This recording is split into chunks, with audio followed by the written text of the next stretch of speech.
Bismillah ar-Rahman ar-Rahim. Alhamdulillah wa salatu wa salam ala Rasulillah wa ala alihi wa sahbihi wa man wala.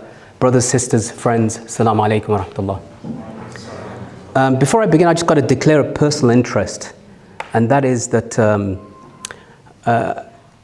I was married to a Palestinian for 25 years, and I have 4 grown children from her. They're all half Palestinian, and they have no right to return to the land of their mother or their grandparents, the great-grandparents, great-great-grandparents that go back for hundreds of generations. They have no right.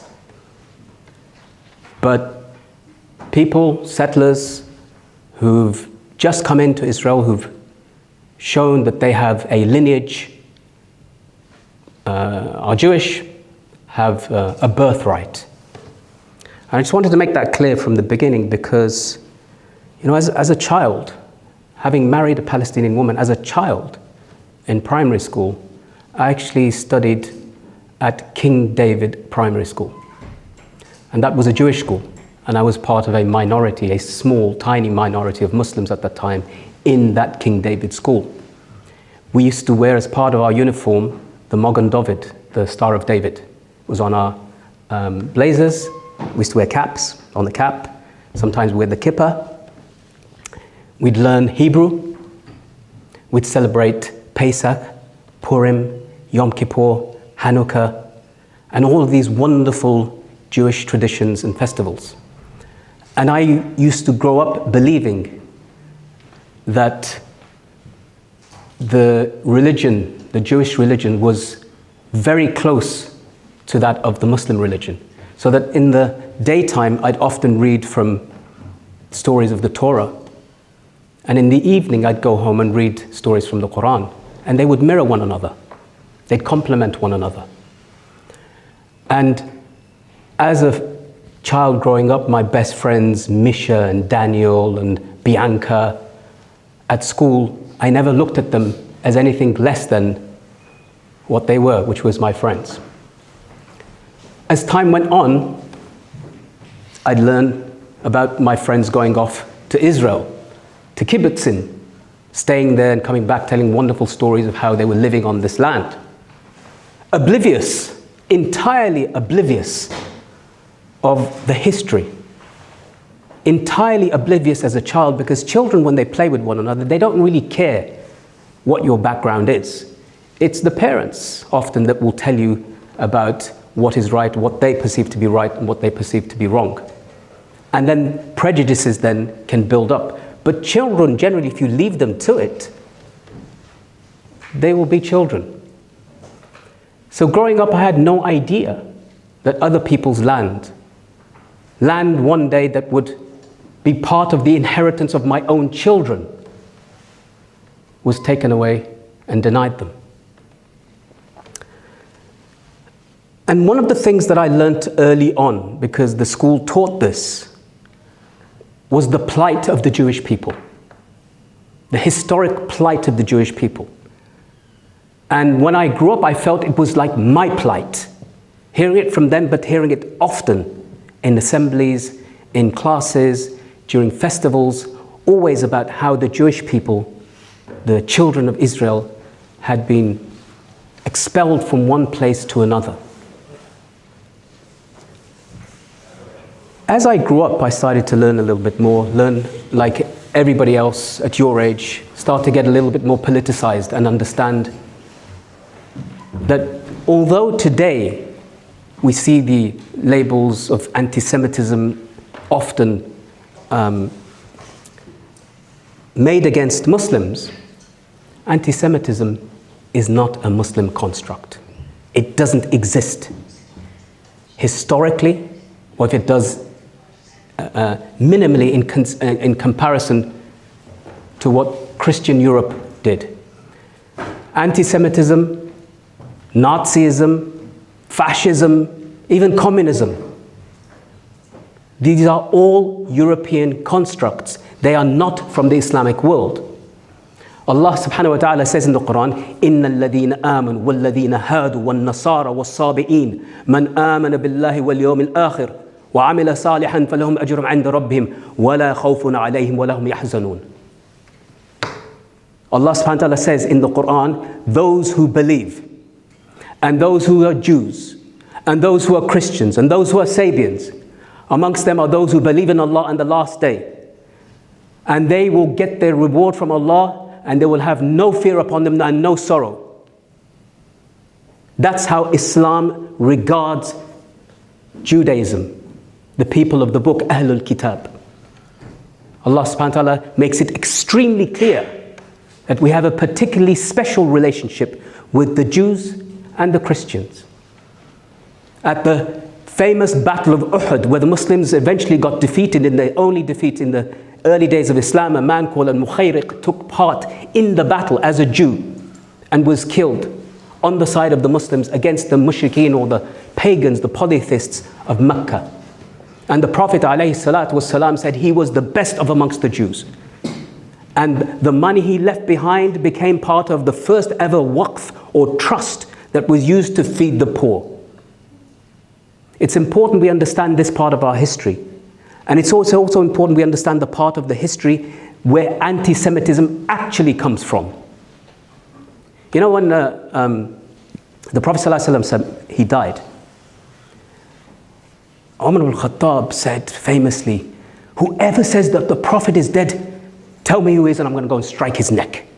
He couldn't believe that the Prophet ﷺ is dead until Abu Bakr came along and he said famously, من كان يعبد محمد فإنه قد مات ومن كان يعبد الله فإنه حي لا يموت. Why is that important? Whoever worshipped Muhammad, let him know that he is dead. And whoever worshipped Allah, let him know that he is alive and he can never die. You know why that's important? Because in Christianity, they believed that God died on the cross. And who do they believe facilitated that killing? Except for the Jews. They believed that the facilitation of the killing of God was done by the Jews. Now, Muslims don't have that creedal problem because God cannot die. But Christians believe that that the Jews conspired in the killing of God. And therefore, throughout history, the targeting of Jews was done throughout Christian Europe. So to give you some examples, the Jews came over to Britain around 1066 with William the Conqueror. And the Crusading period, of course, had started shortly around that time too. But the hatred for Jews here, because of accusations of not charging interest from themselves, but charging interest of non-Jews, and building up huge debt at a time of big national debt, people started to hate on the Jews. And one example is York. It's still there, Clifford Tower. If anybody's seen it, if you go to Clifford Tower, this is a place where I think in the 12th century or the 13th, about 150 Jews were chased by a mob into this tower, where people wanted to butcher them. And rather than get butchered and killed, it's believed that most of the Jews, in fact all of the Jews, actually killed themselves. King Edward I actually expelled all of the Jews from Britain.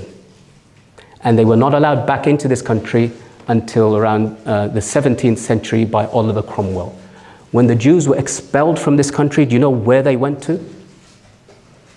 They didn't find refuge in other Christian countries because they had the same view towards the Jews. They found refuge in Al-Andalus, Andalusia in Spain, where the Muslims ruled, or in the Ottoman Khilafah in Turkey and the Turkic regions, and places like Egypt. And great scholars from Jewish traditions like Maimonides and others built up and remained and created great works of Jewish religious tradition from Al-Andalus and Ottoman Turkey. And they were always safe there and remained there. In fact, when the Reconquista happened in Spain, one of the things, you know, that I often talk about as a former Guantanamo prisoner, one of the techniques they used on some of the prisoners, including a Palestinian, a Palestinian in Guantanamo who's still there now called Abu Zubaydah. They created a torture program for him that was first instituted during the Spanish Inquisition, and it was used on Muslims and Jews by the Reconquista Christians. And this technique is called tortura de agua, or torture of the water, where they tie a person onto a board. Their hands, their legs, their head, they stuff a cloth in the mouth and they pour water into the nose continuously. And you have the feeling of being drowned even though you're not submerged. That was used primarily on Muslims and Jews. If you go to some of the areas in Granada and Cordoba, you still find the Jewish quarter. They're still there, preserved. That wasn't Muslims who did that. That was Europeans. The same Europeans who then went on, so that you get the context. From there, the very people. In 1492, the last Muslims were kicked out. In 1492, they discovered the Native Americans. And they took their land. And they systematically killed them and pushed them into reservations and left them there. And a once proud people were reduced to what they are now today. And the very people who support the state of Israel and how it came about today are the ones who did that to the Native Americans. It's just a fact. The anti-Semitism that was happening in Europe culminated eventually into the final solution. But it's not like they loved, even though the Jews were allowed back into Britain, it's not like they loved Jews. The hatred continued. You take Shakespeare, read The Merchant of Venice. The key character in there is Shylock. How is he described? How is he treated in this great poet, the greatest poet of all time, describes Shylock as a bloodthirsty, miserly man who wants his pound of flesh. That's what he wants. He wants if he doesn't get his money back, he wants a pound of flesh from the person that he gave the money to. He's described him as that.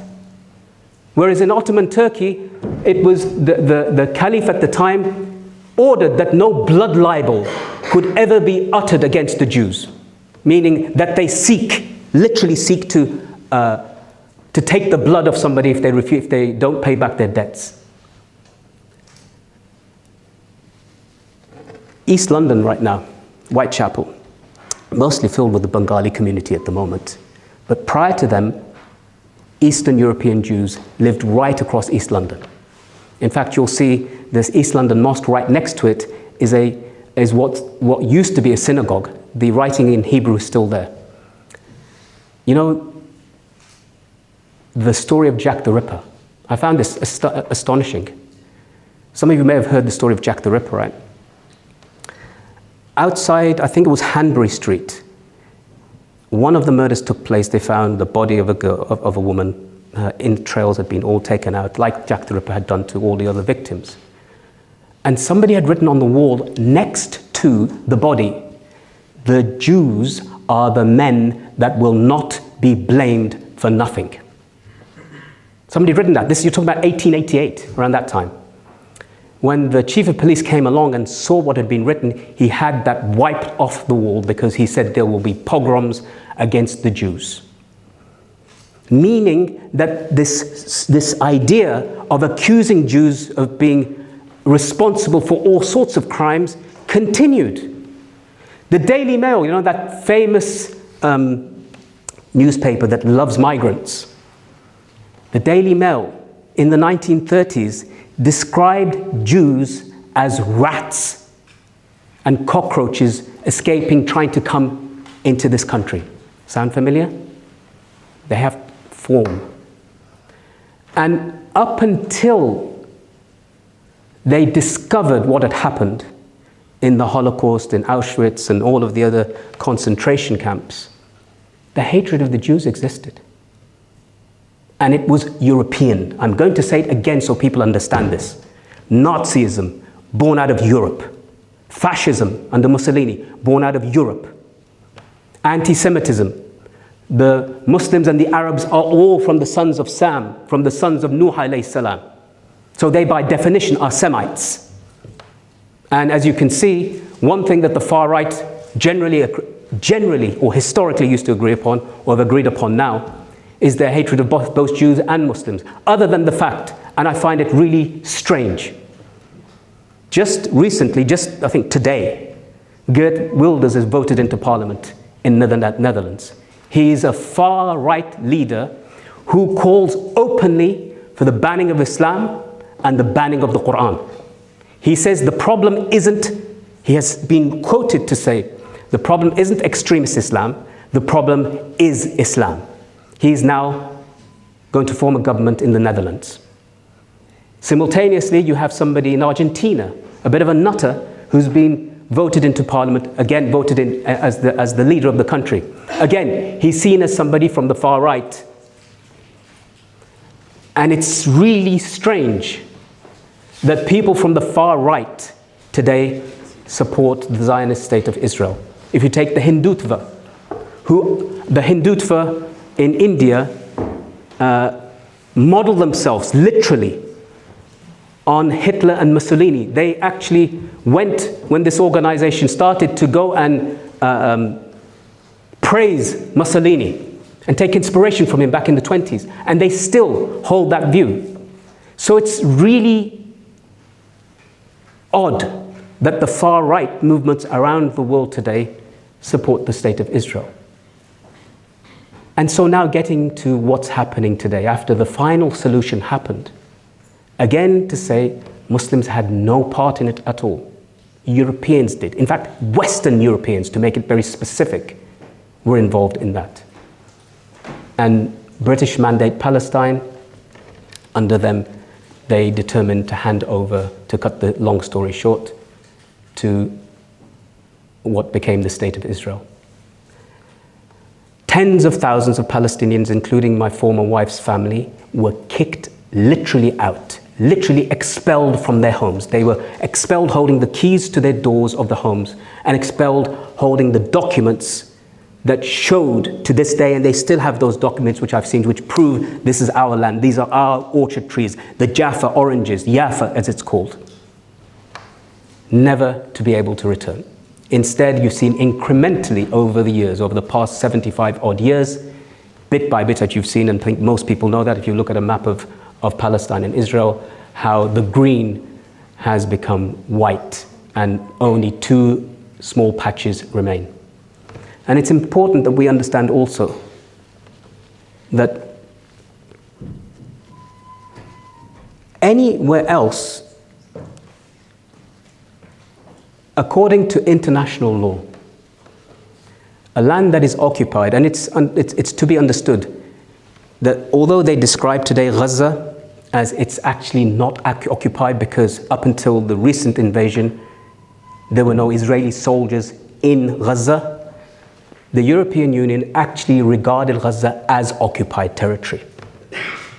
Meaning that Gaza's airspace, its sea space, the control of movement of people coming in and out, even the control of food, electricity, water, is all in the hands of the Israeli government. Therefore, in de facto terms, it is occupied. And the other West Bank, and Jerusalem included, is actually described in international law as occupied territory. So now the question comes, the big question. If you are an occupied land, do you have the right to resist? That's the big question. But I'm going to bring it back to the UK here, so people understand it. I'm not going to put it there, I'm going to put it here. In around 1942, 1943, the Nazis had occupied Jersey and Guernsey, the Channel Islands. They were knocking on the southern door of Britain. They were going to come, they were going to invade. Most of the British soldiers were out fighting in North Africa and in Europe. So who was going to defend the land? You ever heard of Dad's Army? No?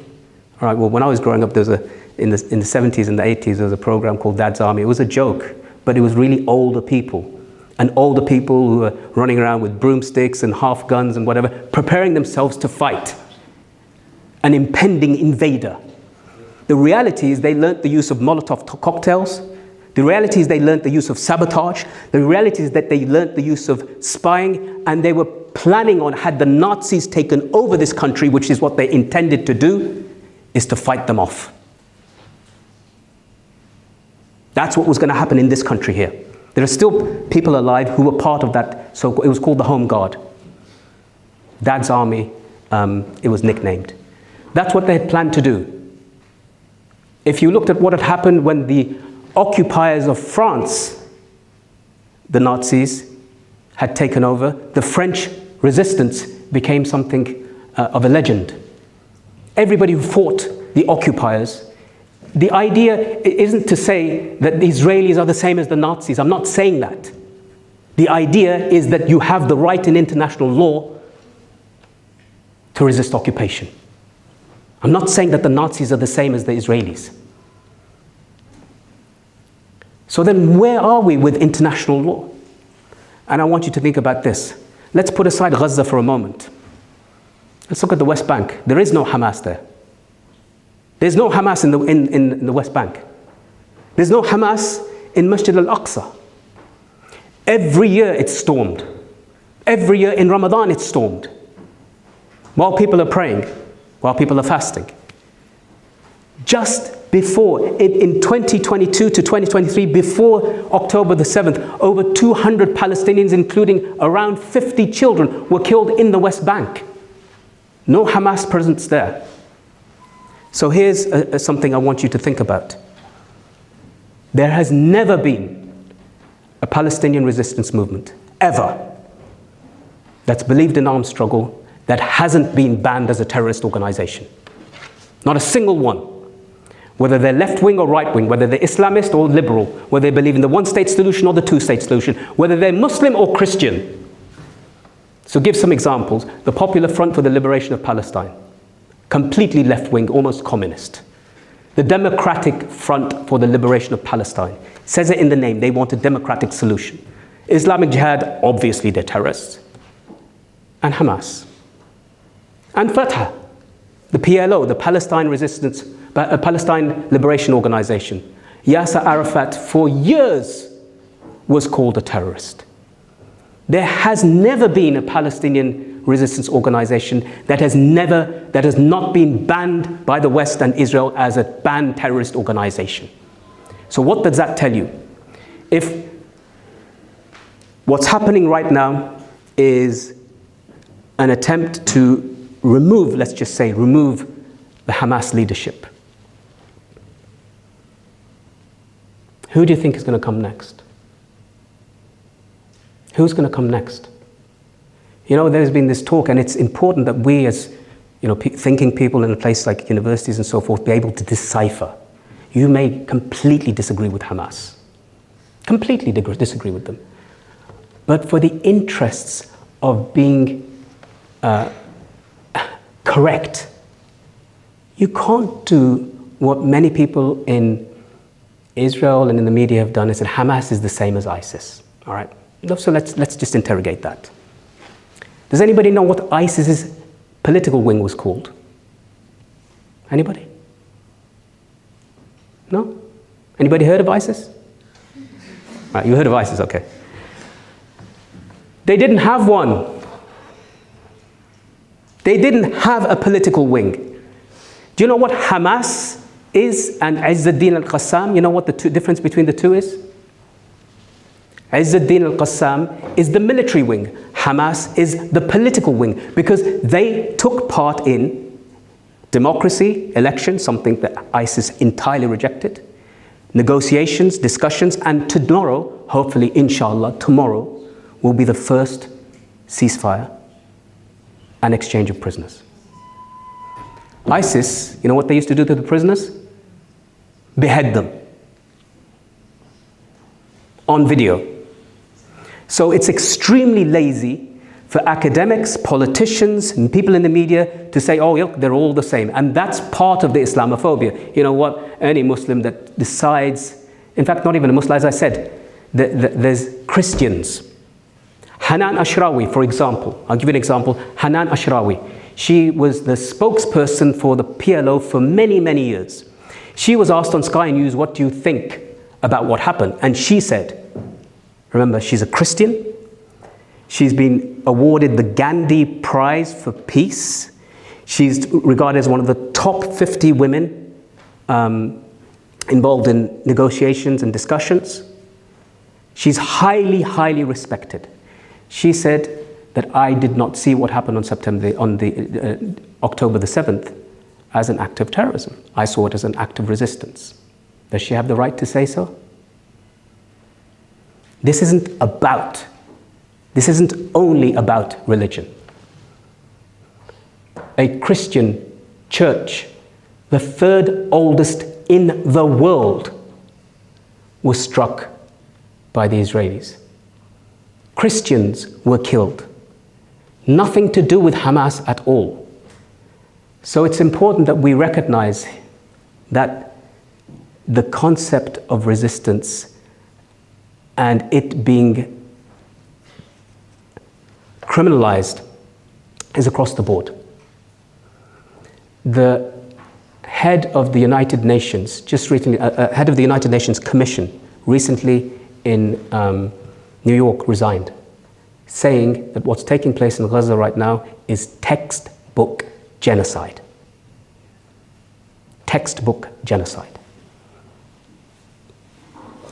The idea of ethnic cleansing, which means that you literally take one group of an ethnicity from one region, you displace them en masse, and you replace them with another ethnic group of people, is exactly what's been going on in the settlements.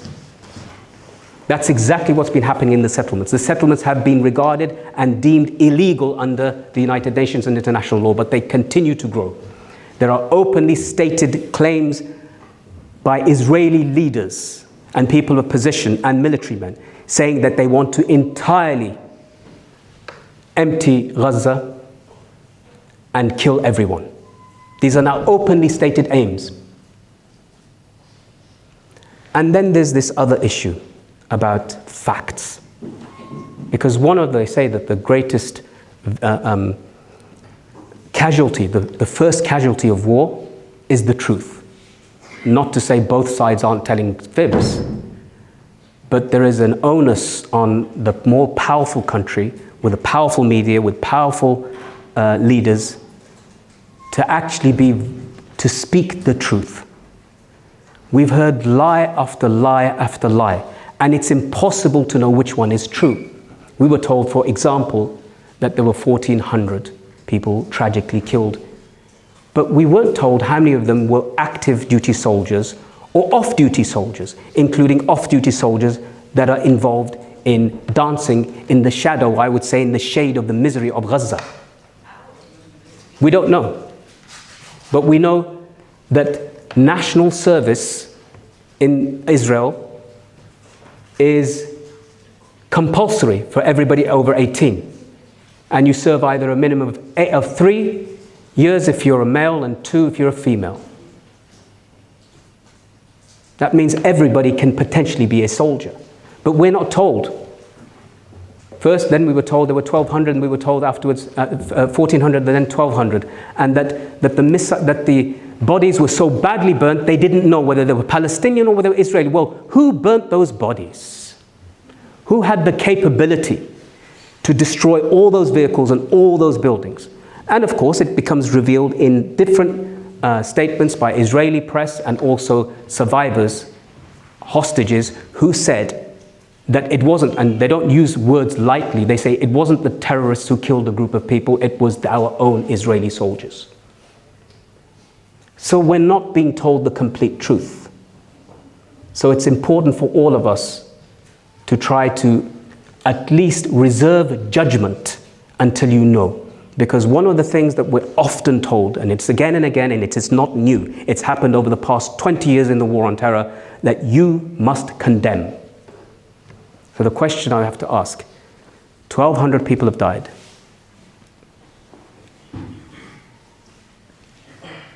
That shouldn't have happened, perhaps. Perhaps we disagree with it. It shouldn't have happened. But how many people have died on the other side? So we need to condemn the one. We weep for the 30 children who died in Israel. But for the 6,000 children that died in Gaza, not a word. Not a word by our leaders. Not a word by our politicians. Not a word by our major media people who give some kind of a moral equivalence from 30 to 6,000, from 1,200 to 12,000. It's again our humanity that's being questioned. And so on campus, I know one of the things that's happened across the country is that these are the places where people are trying to offset the balance, trying to set a narrative, reset a narrative, and it's hard on the students. I know a lot of students have been targeted, a lot of the students have been made to feel alienated, and I also have heard that a lot of Jewish students also feel alienated. My view is that dialogue should remain open. Let's not bring the war here to the UK. We are at peace. But what we can do is speak up. It's important to speak up. And sometimes speaking up, even if it means that people will get upset, let it be so. But don't set out to upset people. Just set out to set the truth. And that's so important. So I'm going to end with a few things which I think that we may probably already be doing, but we should continue to do. Palestine's not my subject. Every time I've come here, I've never spoken about Palestine. I've spoken about the war on terror.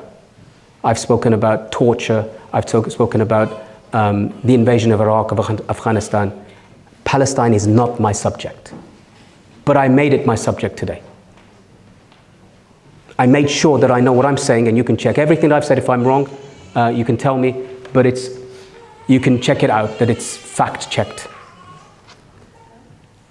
So the first thing to do is to arm yourself with knowledge. The second thing is to take part in the demonstrations. Don't oppress anyone. Allah subhanahu wa ta'ala says, "La tadlimuna wa la tudlamun." Do not oppress and do not be oppressed. Not one, not the other. Ensure that you stand firm with the Palestinians, but not at the expense of harming anyone. Unless they try to harm you, in which case there are methods and means to be able to deal with them through the law. Thirdly, something I've found that has been extremely beneficial is boycotting products and organizations that openly support Israel. It's having an effect, a financial effect. It's having an effect in the Muslim world, and it can have an effect here when Muslims and non-Muslims who support Palestine form a majority of people fighting for the Palestinian cause. So ensuring that you boycott goods, and it's easy to find that out. And again, don't do the basic Google search of a TikToker told you. Look on properly and see, does that organization actively support Israel? Don't target organizations that have stayed neutral. Only those who are involved in supporting. And one of the most important things for us, and I say this to myself and everybody else, is the dua for those who are Muslims here. The Prophet ﷺ said, "Ittaqu da'wat al-madlum." Fear the prayer of the one who is oppressed. فَإِنَّهُ لَيْسَ بَيْنَهَا وَبَيْنَهَا حِجَابٌ. Because between it and Allah there is no barrier. So when you pray at the last third of the night, if you can, just before Fajr, raise your hands, either together or by yourself, and ask Allah subhanahu wa ta'ala to bring relief to the people of Gaza, to protect them, and to save them from this ongoing massacre, and bring an end to it. And finally, it's important. You know, when I was growing up, we had 3 TV channels, BBC One, BBC Two, and ITV. Now, you control your news feed. Anything that you want to know, you can seek it. It'll already be on there. So if you don't know about something, it's because you chose not to know. And in the same way, if you don't talk about something, or don't tweet about something, or don't make a video about something, it's also because you chose not to do so.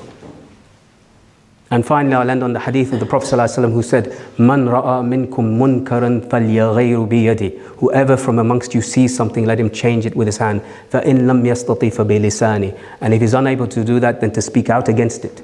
فَإِن لَمْ يَسْتَطِعْ فَبِقَلْبِهِ وَذَلِكَ أَضْعَفُ الْإِيمَانِ. And if he's unable to even do that, then at least to detest it in his heart, and that is the weakest of faith. So I pray that our faith is not amongst the weakest, it's amongst the strongest.